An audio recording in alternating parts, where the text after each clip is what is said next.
Today, we're making eggnog French toast. It's a great holiday breakfast. Start with eggs. You'll need 3, and a cup of eggnog. You can use homemade or store-bought. Add it to the eggs along with cinnamon and nutmeg. I like to grate my own. Add salt and a little bit of vanilla.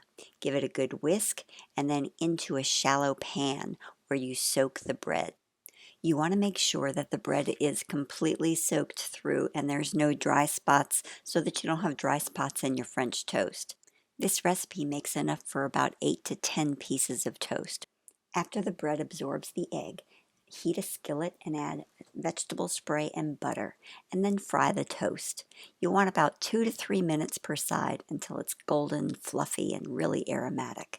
Flip the toast and continue cooking for another 2 to 3 minutes. Once it's puffy and golden brown, you're ready to serve.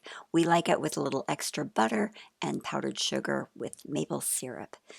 This is a great way to use up the leftover holiday eggnog in your fridge, so keep this recipe in your back pocket for breakfast emergencies. Enjoy!